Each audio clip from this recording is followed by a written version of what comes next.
première épître aux Thessaloniciens et nous allons lire particulièrement donc un passage au chapitre 4 et nous allons lire à partir du verset 9. 1 Thessaloniciens, chapitre 4, verset 9. Verset 9. Avoir une vie remplie. Avoir une vie remplie. Alléluia. 1 Thessaloniciens, chapitre 4, verset 9. Pour ce qui est de l'amour fraternel, vous n'avez pas besoin qu'on vous en écrive, car vous avez vous-même appris de Dieu à vous aimer les uns les autres. Et c'est aussi ce que vous faites envers tous les frères dans la Macédoine entière.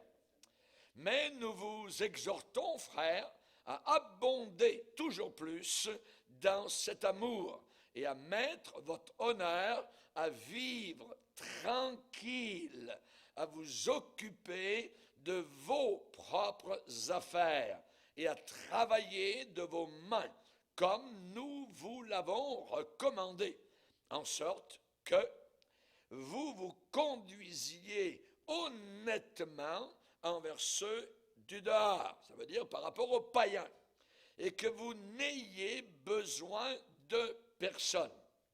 Verset 13, nous ne voulons pas, frères, que vous soyez dans l'ignorance au sujet de ceux qui sont morts, afin que vous ne vous affligiez pas comme les autres qui n'ont pas d'espérance.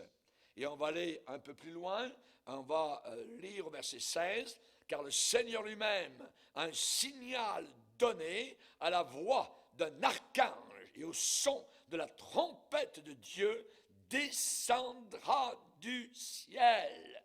Et les morts en Christ ressusciteront premièrement. Ensuite, nous, les vivants, qui seront restés, nous serons tous ensemble, enlevés. Harpazo en grec, qui veut dire enlevé avec force, voyez, enlevé, soulevé avec eux sur des nuages, à la rencontre du Seigneur dans les airs. Et ainsi, nous serons toujours avec le Seigneur.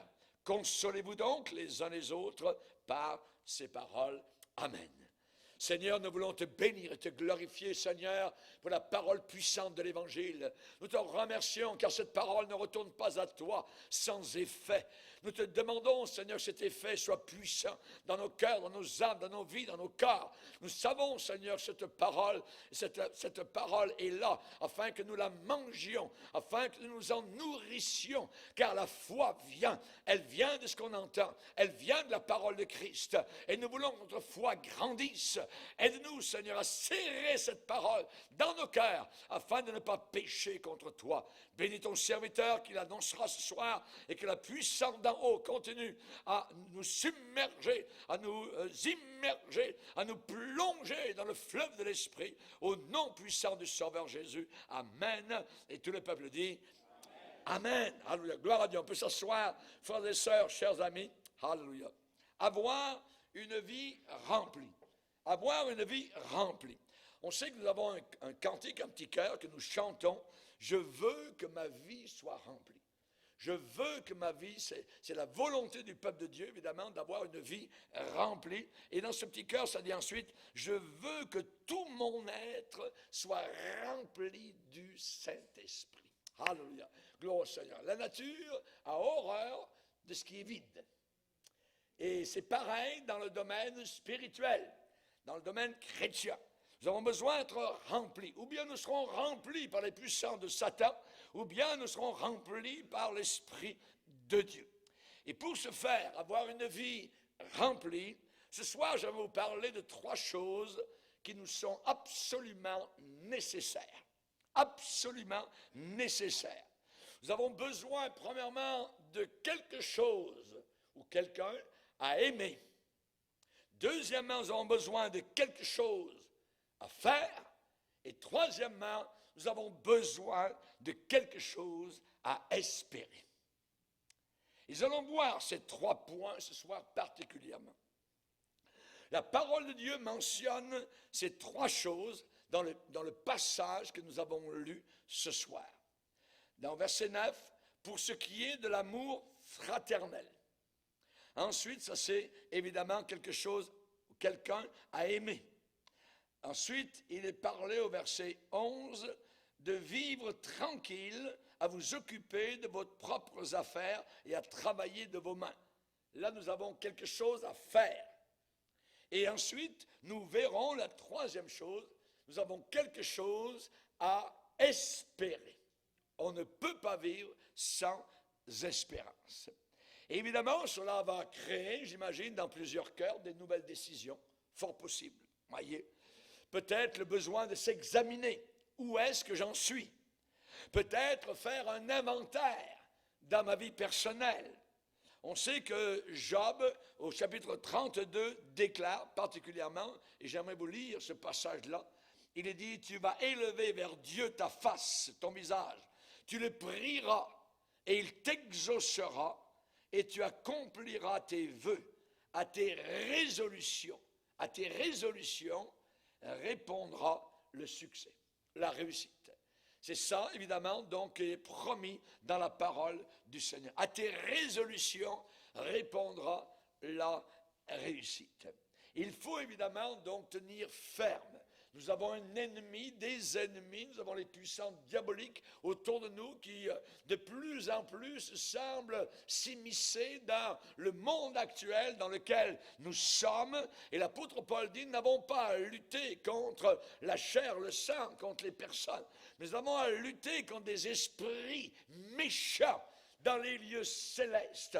Et Paul va nous demander de revêtir toute l'armure spirituelle. Et il va parler d'un casque, d'une épée, d'une cuirasse, d'une ceinture, de chaussures. Il va parler de l'équipement donc particulier du soldat chrétien. Et il va dire, tenez ferme après avoir tout surmonté. Donc, il est fort possible que nous puissions tout surmonter, mais après avoir tout surmonté, encore là, il faut tenir ferme. Parce que nous pourrions dire, oh, j'ai passé une bataille, je viens de passer au travers d'une épreuve terrible, j'ai la victoire, j'ai vaincu donc les puissances diaboliques de découragement, mais ce n'est pas le temps de se décourager. La Bible dit que tenir ferme après avoir tout surmonté. Que de chutes sont arrivées de chrétiens après des moments extraordinaires dans la présence de Dieu, dans la prière de Dieu, et en sortant bénis de Dieu, sont tombés directement dans les pièges de Satan. Satan les attendait. Il faut faire très attention. On peut être béni dans la présence de Dieu, on peut être encouragé, fortifié, renouvelé, voyez, appelez ça comme vous voulez, mais après cela, il faut encore tenir ferme. Il faut veiller. Voyez, il faut veiller. Alléluia. Gloire au Seigneur. Alors nous allons voir ce soir, si nous voulons une vie remplie, premièrement, il faut avoir absolument quelqu'un à aimer. Il faut avoir quelqu'un à aimer. Pour ce qui est de l'amour fraternel. Pour ce qui est de l'amour fraternel. C'est ce que Paul parle dans Thessaloniciens chapitre 4. Vous n'avez pas besoin qu'on vous écrive à ce sujet, parce que vous avez appris vous-même de qui? De Dieu. À vous aimer les uns les autres. Et c'est aussi ce que vous faites. Alléluia. Donc, c'est merveilleux. Mais, l'apôtre Paul va dire, mais nous vous exhortons, frères, à abonder toujours plus dans cet amour. Ça veut dire, il faut pas que la source d'amour tarisse, sèche.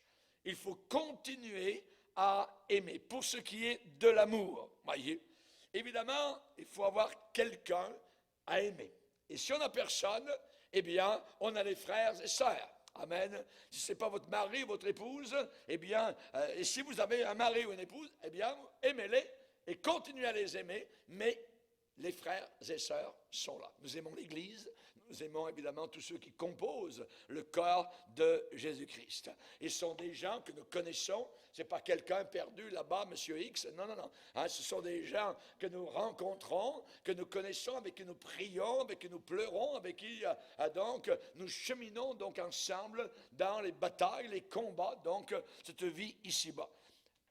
Il y avait un homme, un jour, qui en avait marre de toutes les annonces publicitaires qu'il recevait par la poste.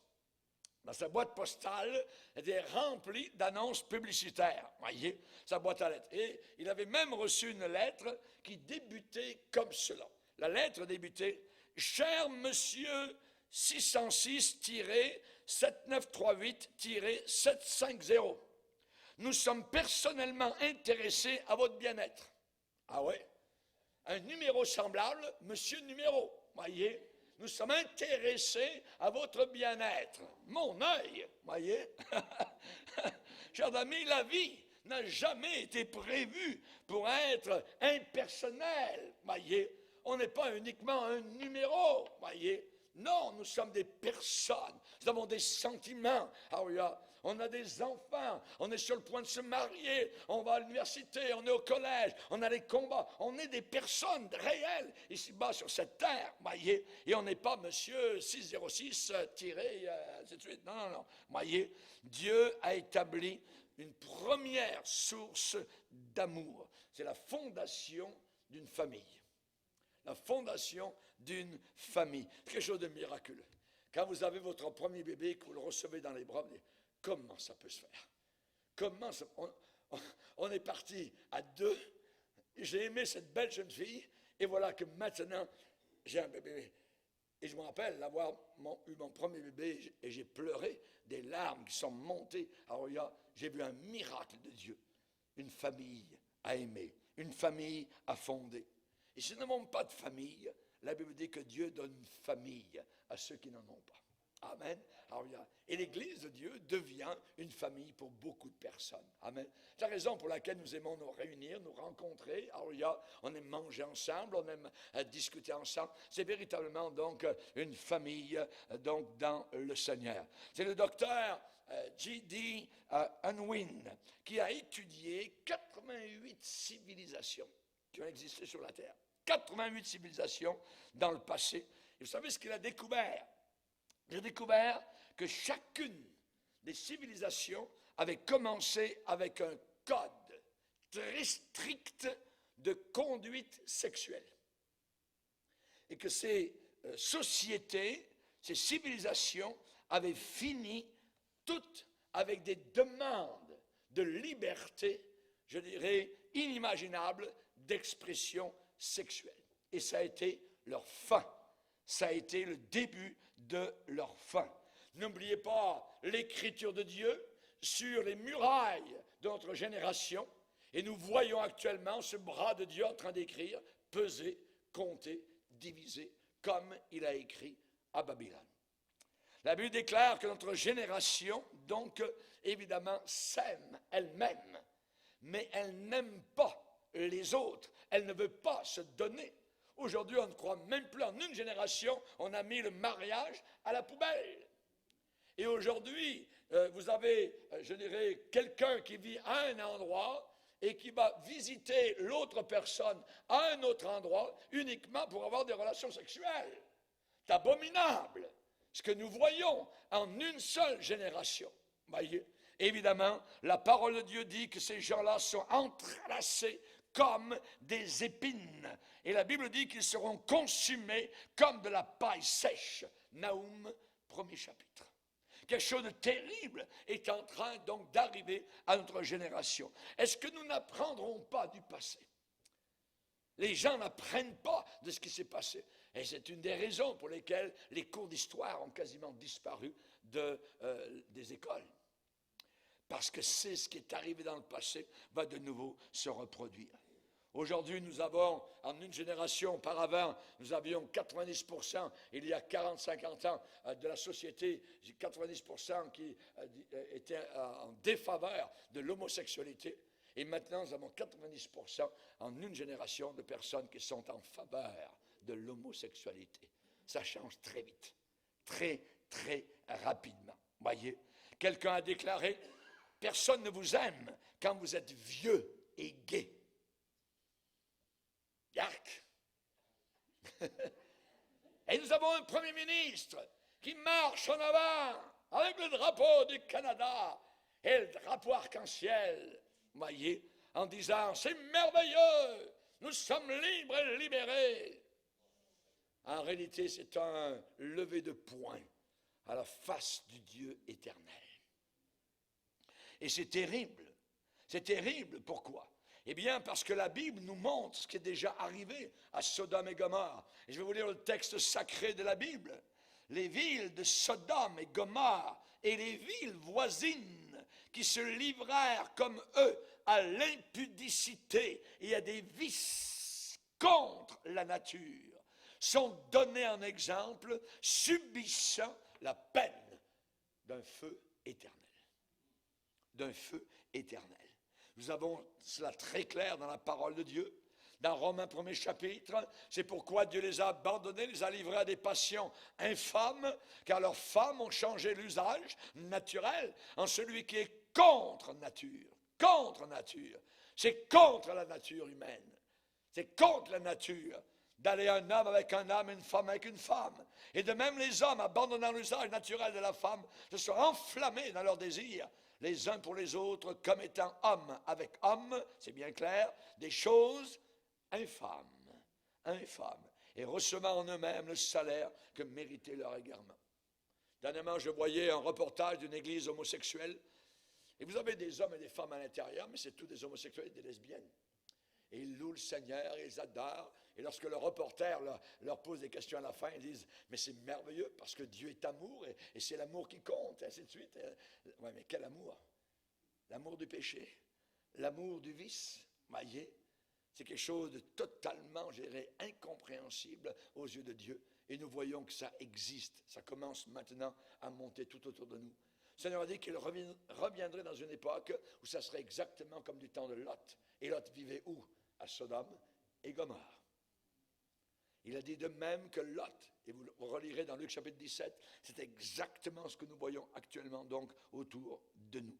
Donc aujourd'hui, s'il y a mariage, eh bien même dans le mariage, tromper son conjoint est une chose très légère, bénigne, voyez. On va lire, si vous voulez bien, dans Proverbes chapitre 7. Proverbes chapitre 7.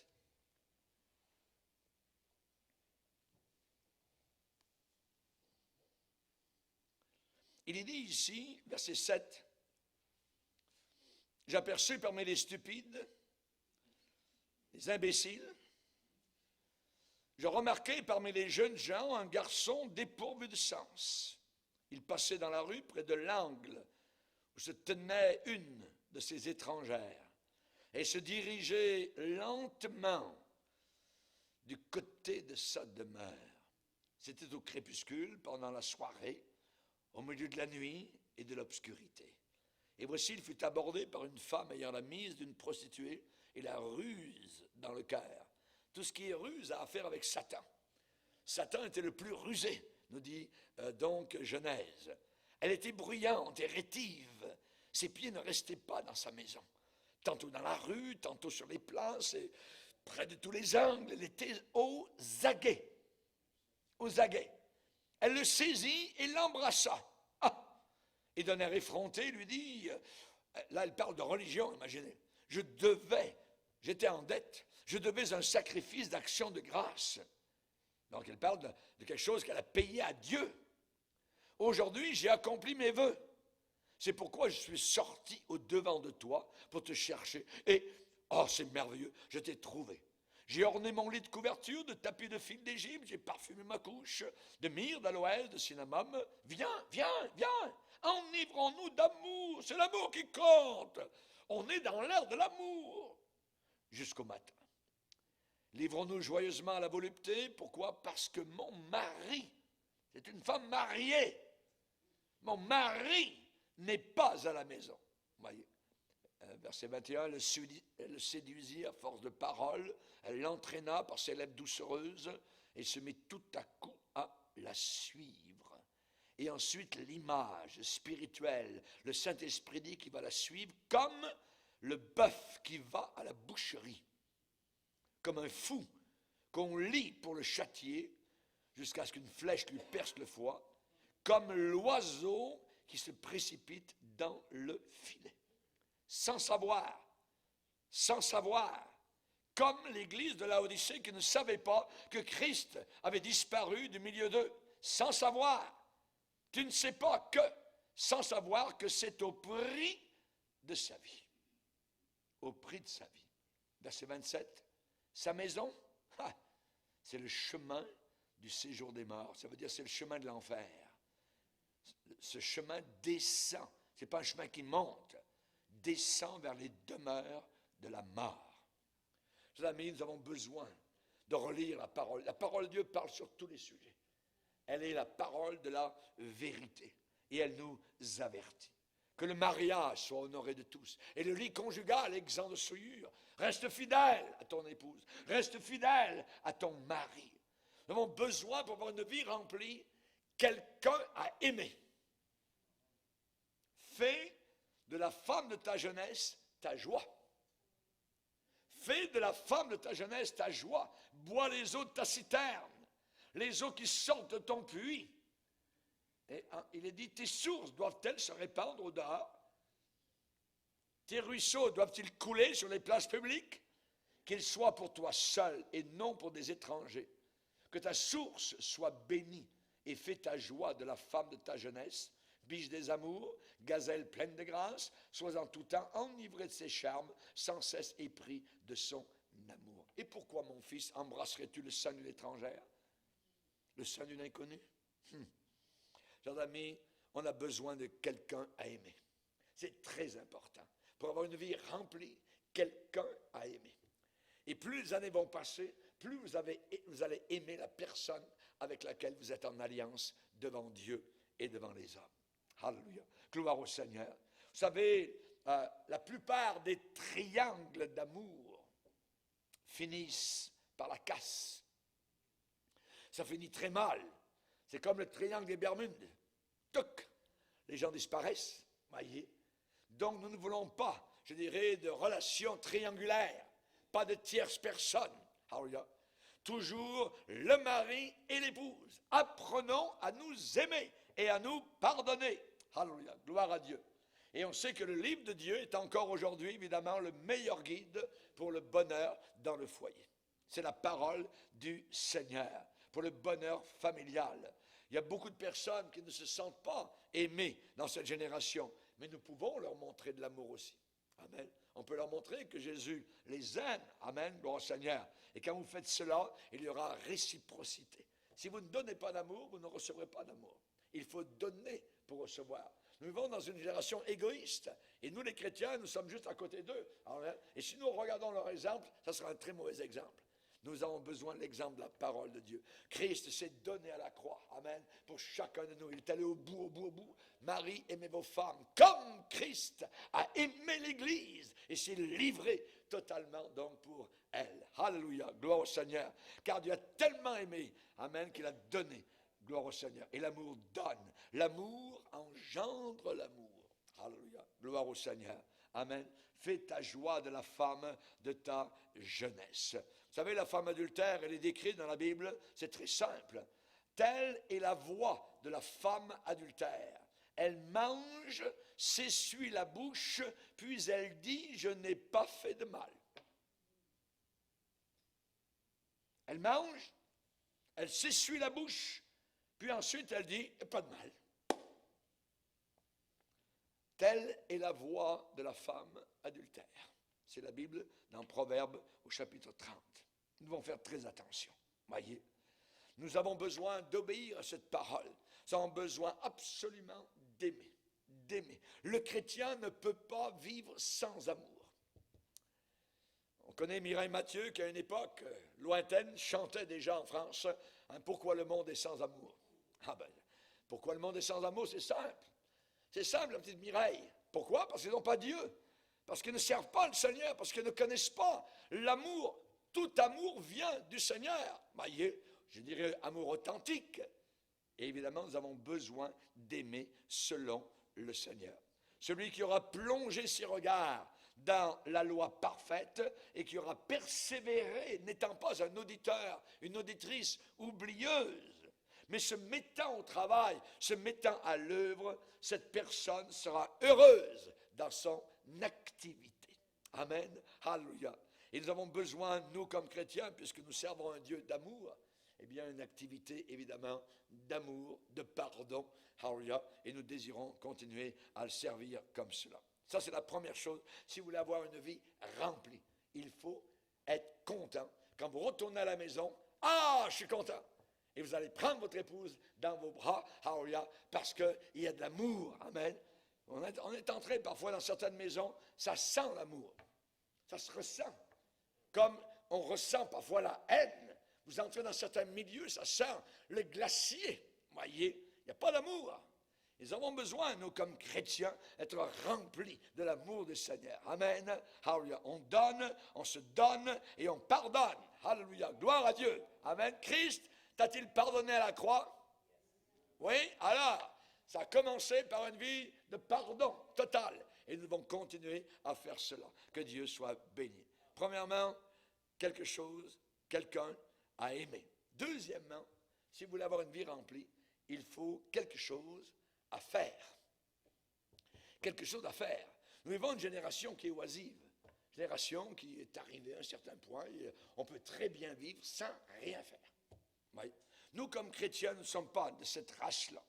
Et nous avons lu tout à l'heure dans Thessaloniciens chapitre 4, verset 11, « Mettez votre honneur à vivre tranquille, à vous occuper de vos propres affaires. » Mind your business. Occupe-toi de tes propres affaires, voyez, et à travailler de vos propres mains.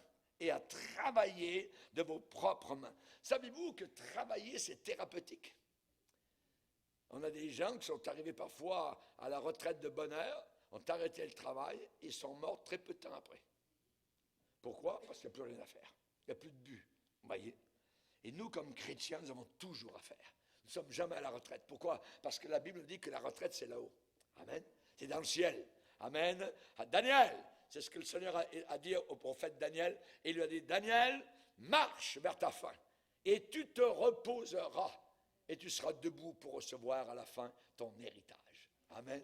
Mais sur la terre, ce n'est pas, évidemment, donc le moment. Il y a toujours quelque chose à faire pour le chrétien. Le besoin de travailler, c'est thérapeutique. Et dans notre travail, nous devons prendre cette attitude, fais bien tout ce que tu fais. Fais bien tout ce que tu fais. Ne botche pas, comme on dit ici, voyez, les choses. Fais bien, fais les choses bien. Voyez, on sait que dans le livre de Ruth, sa belle-mère lui a demandé un jour, « Où es-tu allé glaner aujourd'hui? » Elle a dit, « Je suis allé travailler dans tel champ là-bas, le champ de Boaz. » Voyez, elle avait travaillé du matin jusqu'au soir. Et nous aussi, nous devons faire bien tout ce que nous faisons. Dans l'Ecclésiaste, il est dit, « Tout ce que ta main trouve à faire, fais-le avec la force que Dieu t'accorde. Fais-le, tout ce que ta main trouve à faire. » Il y a quelqu'un un jour qui creusait des tranchées, voyez, avec la pelle, et il suait, voyez, et c'était un chrétien. Et il a dit, je vais bien creuser ce fossé tellement droit et propre que même Dieu pourra regarder au travers. Ça va être tellement droit, ça va être tellement bien fait. Amen. Et nous avons besoin de cette attitude, même dans les petites choses. La Bible nous le demande. Tout ce que vous faites, faites-le bien, non pas pour des hommes, mais pour le Seigneur, sachant que vous recevrez du Seigneur votre récompense. Amen. Alléluia. Il y avait une ménagère à la maison. Cette ménagère, un jour, a placé au-dessus de son évier, dans la cuisine, elle avait écrit quelque chose. Et c'était marqué, « Des services divins sont tenus ici 3 fois par jour. » Des services divins, elle parlait de quoi? Elle parlait de la nourriture à préparer 3 fois par jour pour sa famille. Des services divins sont tenus ici 3 fois par jour. Elle avait ça directement sous ses regards. Elle ne faisait pas uniquement ses devoirs, je dirais, de façon ennuyante, voyez, de maîtresse de maison. Non, elle servait le Seigneur en prenant bien soin de sa famille.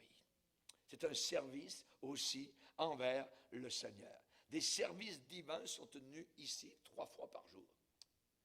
Est-ce que vous pourriez écrire ça devant votre évier? Des services divins sont tenus ici 3 fois par jour. La Bible dit qu'on a été créé en Jésus-Christ pour de bonnes œuvres que Dieu a préparées d'avance afin que nous puissions les réaliser. Amen. Donc, il y a des œuvres que Dieu a préparées d'avance pour qu'on puisse donc les réaliser. 1 Corinthiens chapitre 10, verset 31, on va le lire si vous voulez bien. 1 Corinthiens 10 et le verset 31. 1 Corinthiens 10, verset 31. C'est l'apôtre Paul, donc, qui parle évidemment des œuvres à accomplir. Et il va dire particulièrement, donc, au verset 31, « Soit donc que vous mangiez, soit que vous buviez, soit que vous fassiez quelque autre chose, faites tout pour la gloire de Dieu. Ne soyez en scandale, ni aux Grecs, ni aux Juifs, ni à l'Église de Dieu. De la même manière que moi aussi, je m'efforce en toutes choses de complaire à tous, cherchant non mon avantage, mais celui du plus grand nombre, afin qu'ils soient sauvés. Soyez mes imitateurs, comme je le suis moi-même de Christ. » Amen. Alors, donc, tout ce que vous faites, faites-le pour la gloire de Dieu. Vous savez, dans l'Ancien Testament, il y avait un métier qui rapportait de l'argent, et l'argent rapporté devait être absolument exclu du temple. C'était le métier de prostituée. Dans l'Ancien Testament, l'argent d'une prostituée devait être totalement, je dirais, banni. Pourquoi? Parce que c'est un métier fourbe, un métier diabolique. Vendre de la drogue, acheter de la drogue, des choses semblables, dis-le, ainsi de suite. Tout cet argent-là, c'est de l'argent enflammé par l'enfer. Et nous voulons évidemment donc rien avoir à faire avec cela.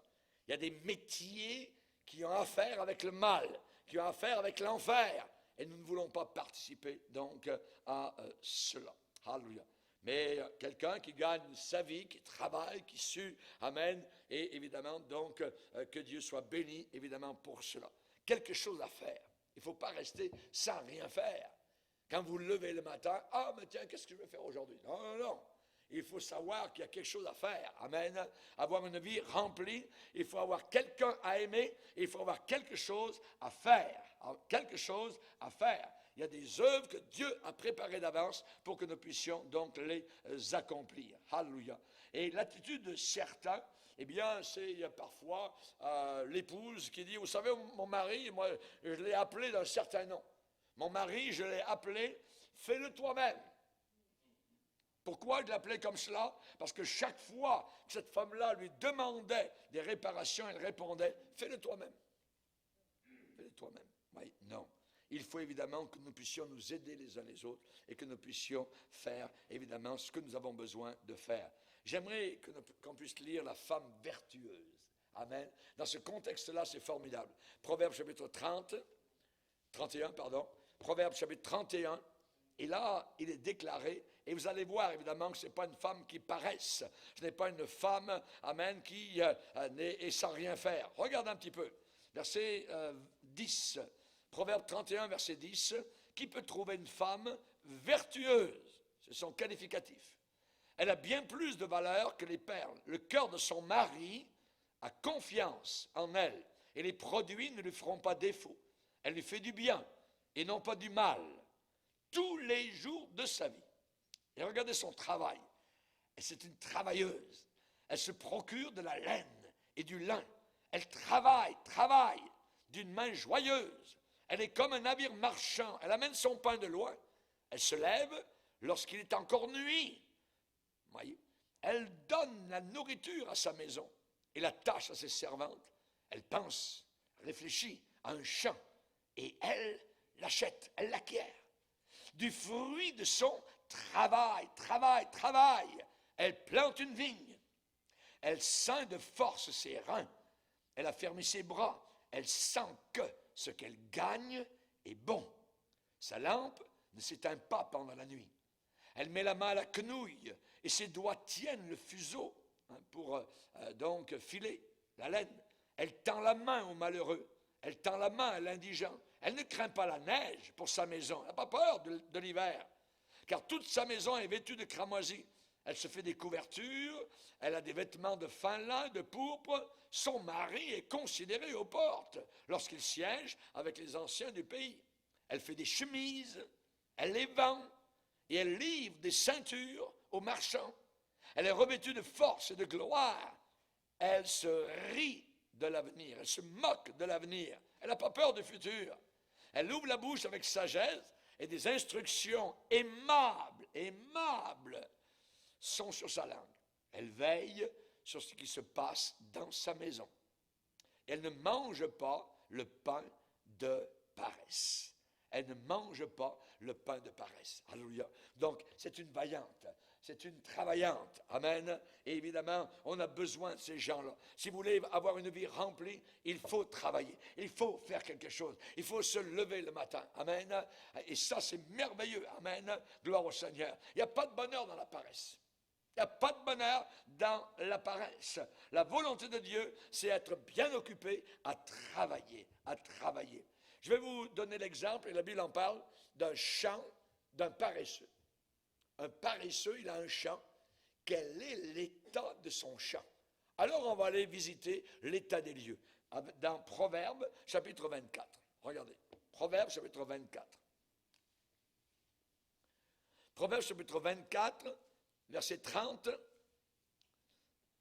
J'ai passé proche du champ d'un paresseux, et près de la vigne d'un homme dépourvu de sens. Et regardez l'état des lieux. Et voici les épines y croissaient partout. Les ronces en couvraient la face, la façade, la murette, voyez. Et le mur de pierre était écroulé. J'ai regardé attentivement et j'ai tiré instruction de ce que j'ai vu. Un peu de sommeil, un peu d'assoupissement, un peu croiser les mains pour dormir, et la pauvreté te surprendra comme un rôdeur, et la disette comme un homme en armes. Donc on voit évidemment que Dieu ne bénit pas la paresse, absolument pas. On sait qu'évidemment on a un exemple dans la nature, c'est les fourmis. Et la Bible en parle, voyez. C'est un peuple sans force qui prépare en été leur nourriture pour l'hiver. Vous connaissez l'histoire, évidemment, la cigale et la fourmi, voyez. Donc, on a appris ça à la petite école, mais il y a une très grande vérité là-dedans. La cigale chantait l'été, tout ça, c'était merveilleux, tout ça. Et la fourmi, elle travaillait, elle cherchait la nourriture, elle allait, venait, tout ça. Et lorsque les premiers flocons de neige sont venus, eh bien, Madame la cigale est allée frapper à la porte de Madame Fourmi. Est-ce que je pourrais vous emprunter un petit peu de nourriture? Et la fourmi répond, eh bien, chantez maintenant. Chers amis, la paresse, il faut travailler. Amen. Il faut évidemment être intelligent. Et si nous voulons une vie remplie, Dieu va bénir notre travail. La Bible parle évidemment donc de ces gens qui avaient reçu 3 talents, 2 talents, 1 talent. Et on connaît l'histoire de monsieur 1 talent. Il est allé cacher son talent dans la terre. Et quand le jour des comptes est arrivé et qu'il a fallu rendre compte, il a ramené son talent. Voyez? Et le Seigneur l'a traité de paresseux. De paresseux. Les autres, il leur a dit, c'est bien, bon et fidèle serviteur, entre dans la joie de ton maître. Je t'avais prêté 3 talents, tu en as ramené 3. Un autre, je t'avais prêté 2 talents, tu en ramènes 2 autres. Bravo, entre dans la joie de ton maître. Et celui qui avait reçu 1, voilà Seigneur, tu m'as prêté 1 talent, je t'en ramène 1, le même. Et là, le Seigneur l'a envoyé en enfer. C'est quelque chose qui est dans votre Bible, voyez. Donc Dieu, évidemment, bénit le travail. Il bénit, évidemment, donc, non pas la paresse, mais évidemment, donc, le travail. Être occupé à travailler.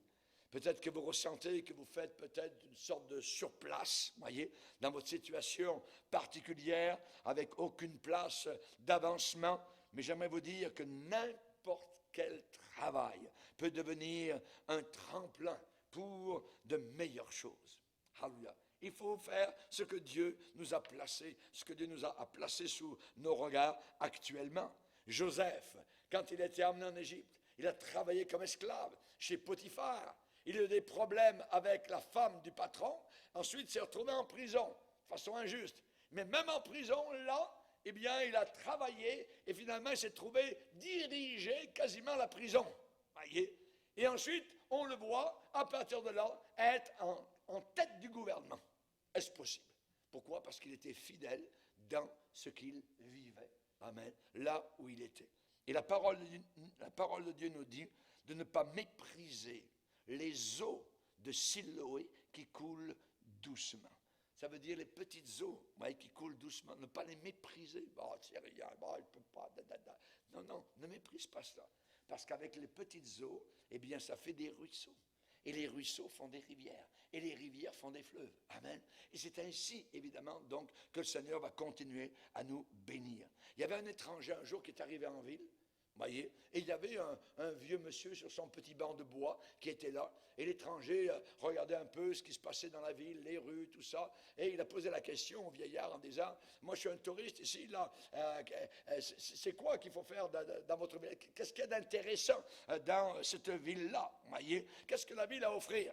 Et le vieux a répondu, monsieur, eh bien cette ville vous offre un bon point de départ. À partir d'ici, vous pouvez aller partout dans le monde. Ce qui veut dire que là où vous êtes, amen, ça peut vous emmener dans toutes sortes d'endroits. C'est d'être fidèle là où vous êtes, d'être fidèle à ce que vous faites. Amen. Ne pas mépriser les eaux de Siloé qui coulent doucement. Si vous faites des progrès, si vous apprenez à faire un meilleur travail, cela va vous accorder des occasions, des opportunités pour faire œuvrer vos talents. Parce que vous avez des talents que Dieu vous a accordés. Et ces occasions vont vous permettre de faire valoir les talents que Dieu vous a accordés. Si nous voulons recevoir, c'est bien, bon et fidèle serviteur. Il faut continuer à être bon et continuer à être fidèle dans le Seigneur. Alléluia. Merci Seigneur. Donc, premièrement, besoin de faire de notre mieux là où Dieu vous a placé. Là où Dieu vous a placé. Amen. Oubliant ce qui est en arrière, je me précipite vers ce qui est en avant. Paul a dit à Timothée, occupe-toi de ces choses. Donne-toi tout entier à ces choses, afin que tes progrès soient évidents pour tous. Alléluia. Tes progrès soient évidents pour tous. Et nous attendons, pour ce qui vous concerne, des choses meilleures et favorables au salut. Parce que Dieu n'est pas injuste pour oublier votre travail et l'amour que vous avez montré pour son nom. Avoir une vie remplie, il faut aimer quelqu'un. Il faut faire quelque chose. Et il y a autre chose, il y a quelque chose absolument à espérer. À espérer. Amen. Alléluia. Chers amis, nous ne voulons pas, frères, que vous soyez dans l'ignorance par rapport à nos frères et sœurs qui sont morts dans le Seigneur. Parce qu'il y a, après cette terre, quelque chose de merveilleux que le Seigneur, donc, a prévu pour chacun de ses enfants. Alléluia. Les chrétiens ont beaucoup à espérer. Et l'apôtre Paul va déclarer en disant, nous ne voulons pas, c'est pas ce qu'on veut, nous ne voulons pas, frères, que vous soyez dans l'ignorance au sujet de ceux qui dorment, c'est-à-dire ceux qui sont morts, afin que vous ne vous affligiez pas comme les autres qui n'ont pas d'espérance. Il n'y a pas d'espérance dans le monde. Vous allez poser la question, tout le temps va, oh, je ne sais pas. Voyez, c'est 6 pieds sous terre. Il n'y a aucune espérance. Et avant de venir au Seigneur, nous n'avions aucune espérance. Nous ne savions pas non plus quel serait notre futur dans l'éternité. Mais nous, chrétiens authentiques, nés de nouveau, nous avons beaucoup à espérer. J'ai appelé mon émission de radio un temps d'espoir. Alléluia. Parce que dans le monde, il n'y a pas d'espérance, il n'y a pas d'espoir. Ouais, la Bible dit, pas comme les autres qui n'ont pas d'espérance. Amen. Les autres n'ont pas d'espérance. Quels que soient nos besoins de tous les jours, Dieu a promis d'y pourvoir. J'ai été jeune et j'ai vieilli, et je n'ai jamais vu le juste abandonné, ni ses enfants mendier leur pain. Jamais. Amen. Alléluia. Quels que soient nos besoins, Dieu a promis d'y voir. Il va nous guider pendant le temps qui nous reste ici-bas sur cette terre. Psaume 73, tu me conduiras par ton conseil, puis tu me recevras dans la gloire. Tu me recevras dans la gloire, tu m'accueilleras dans la gloire. Alléluia, gloire au Seigneur. De jour en jour, d'année en année, ma foi personnelle se repose, je dirais avec une confiance encore plus entière sur la sagesse de Dieu et sur l'amour de Dieu. Je suis aimé du Seigneur. Alléluia. Et je me le dis chaque jour. Alléluia, gloire au Seigneur. Dieu soit béni, amen. Il nous guidera, il va nous aider, amen. Il va y voir. Nous ne croyons pas en vain, c'est pas pour rien que l'on croit. Non, non, non, non, voyez. On aime sa bonne parole, voyez, et sa bonne parole ne nous a jamais trompés. Nous a jamais trompés. Amen. Alléluia. Gloire au Seigneur. Aucune parole de Dieu ne tombe à terre. Amen. Il soutient sa parole. Alléluia. On a lu dans la Bible que le jeune Samuel ne laissait tomber à terre aucune des paroles du Seigneur. Ne laisse tomber jamais aucune parole de Dieu par terre. Alléluia. Et Dieu y voit pour que sa parole ne tombe pas à terre. La Bible dit, et mon Dieu, pourvoira à tous vos besoins, selon sa richesse et avec gloire en Jésus-Christ. Amen. Et moi, je crie à Dieu, et l'Éternel me sauvera. Me sauvera dans le sens, il me délivrera, il me bénira, il me guérira. Alléluia, gloire au Seigneur. Tant que nous avons confiance en Dieu. Le jour où j'ai plus confiance en Dieu, oh, là, c'est autre chose. On a un problème, voyez. Mais tant que nous avons notre foi dans le Seigneur, eh bien, il y a de l'espoir dans chaque situation. Dans chaque situation. Isaïe 40, le Seigneur donne de la force à celui qui est fatigué et il augmente la vigueur de celui qui tombe en défaillance. Au-delà de cette vie, nous avons une espérance bénie. Une espérance bénie de passer l'éternité au ciel.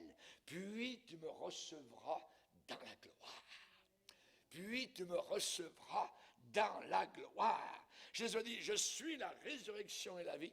Celui qui croit en moi ne mourra jamais. Même si son corps meurt, sa vraie personne ne mourra jamais. Lazare, il nous a dit que Lazare a été porté lors de sa mort, porté par les anges dans le sein d'Abraham. C'est une expression pour dire le paradis. Alléluia. Porté par les anges.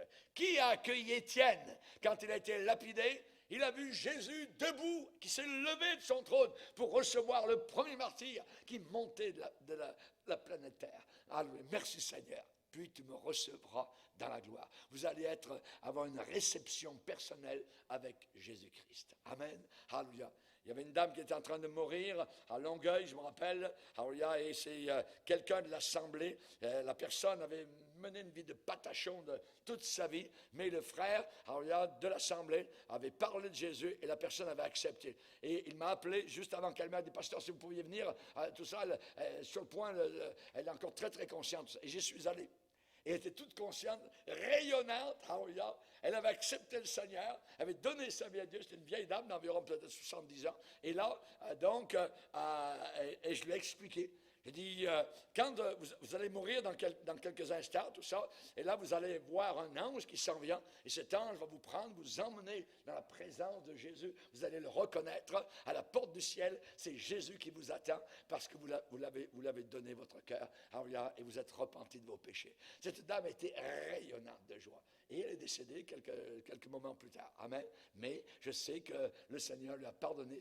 C'était quelque chose qui m'a frappé moi-même de voir ce rayonnement de son visage. Elle était toute contente. Et toutes les paroles que je disais, elle les buvait comme si c'était évidemment du miel.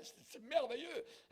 Et là, elle croyait totalement donc dans ce que je déclare. J'ai pu prier pour elle. Amen. Et un jour, je vais la voir évidemment dans l'éternité. Puis tu me recevras dans la gloire. Tu me recevras dans la gloire. Amen. Le temps va arriver de toute façon, un jour ou l'autre, vous ne pourrez plus boire, vous ne pourrez même plus avaler, vous ne pourrez même plus respirer.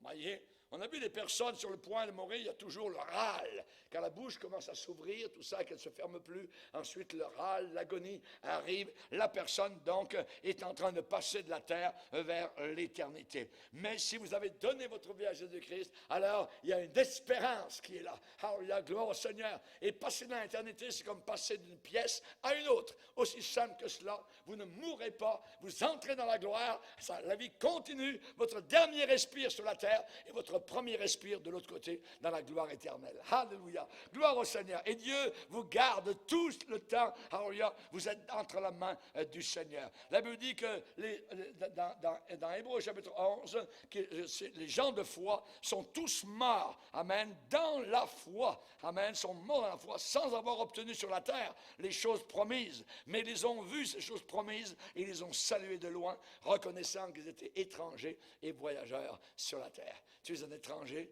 tu es un voyageur sur cette terre, et un jour on sera chez nous dans la gloire. Jésus a dit que votre cœur ne se trouble pas, croyez en Dieu, croyez en moi, et il y a beaucoup de demeures là-haut dans la maison du Père.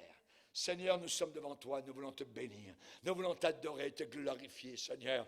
Nos cœurs sont encouragés, Seigneur, parce que nous voulons continuer, Seigneur, à avoir une vie remplie et non pas vide ni stérile, Seigneur. Nous voulons vraiment aimer, Seigneur. Nous avons besoin de toujours avoir quelque chose à faire. Nous avons besoin de quelque chose à espérer. Merci pour ta grâce, Seigneur. Quand tu vas revenir, tu as dit, trouverai-je la foi sur la terre? Seigneur, tu vas la trouver dans nos cœurs. Tu vas la trouver dans plusieurs cœurs qui vont rester fidèles à toi jusqu'à la fin. Merci, Seigneur. Nous serons toujours avec toi, Seigneur. Seigneur, c'est toi qui es la tête. Et un jour, la tête rejoindra le corps. Et le corps rejoindra la tête. Et nous serons toujours avec toi. Alléluia. Merci, Seigneur. Nous sommes ton corps sur la terre, Seigneur. Alléluia. Merci. Ici-bas, Seigneur Jésus, nous sommes avec toi dans l'humiliation et dans les souffrances. Mais bientôt, nous serons avec toi, Seigneur, dans ton repos, dans ta royauté et dans ta gloire. Qui nous séparera de toi, Seigneur? Sera-ce la tribulation, l'épreuve, la difficulté, la maladie, Seigneur, le manque de nourriture? Rien ne pourra nous séparer de ta grâce et de ton amour que tu nous as dévoilé, Seigneur, et révélé dans la personne de Christ Jésus, ton Fils. Merci, Père, dans le nom puissant de Christ Jésus. Merci pour ces conseils. Au nom du Sauveur. Amen.